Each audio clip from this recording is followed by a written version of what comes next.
So now we're going to talk about a cover letter or a follow-up letter. How are we going to get in touch with these people? So maybe even somebody tells you, here's a company, they're expecting to hear from you.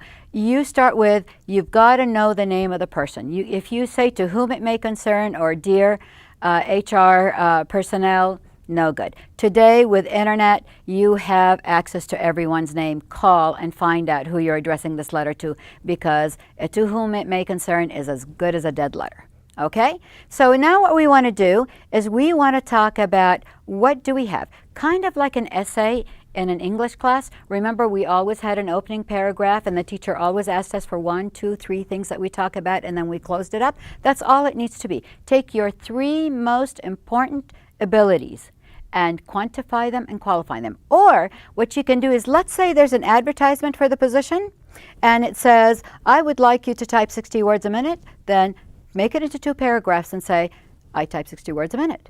And maybe it says, I need you to have Java.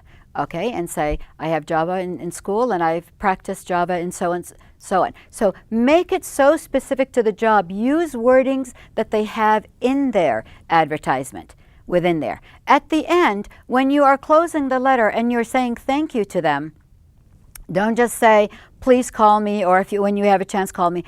End it with saying, I'm going to be giving you a call in about a week. I'll touch base with your assistant to see when's a good time to call you so we can discuss my qualifications. Otherwise, your letter is just going to go to the side, because as a company executive is working, they have so much on their table that they may even be interested in you and they'll put you aside. So you want to be the one who's proactive. You're the one who's looking for this job. So you're the one who has to go back to them and say, call. If they're busy, get another time. May I call you at such and such time again, and just keep after it. Okay, how often do you call? You don't want to call them more than once a day. Call the first time. Wait a couple of days. Give them a chance. Call again until you hit, but 2 times in a week is not bad to be calling somebody so that you can get through. Now, the follow-up letter is truly after the interview, but let's talk about a follow-up letter. You've now had a chance to interview with the people and you want to thank them for their time. Always thank them for their time. The thing is, most jobs, they've already picked the person at the end of interviews. If it's a panel interview, the people who are there on the panel interview have already discussed who they want to be, especially for, like, say, government jobs or school jobs and so on. They're not exactly a one-on-one. This is not a mom and pop, like, I would like to have an opportunity to meet with you again. We're done.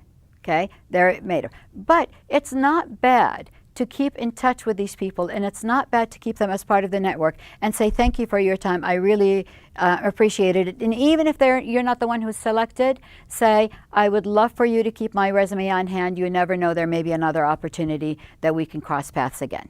So that's how simple the cover letter is and the follow-up letter.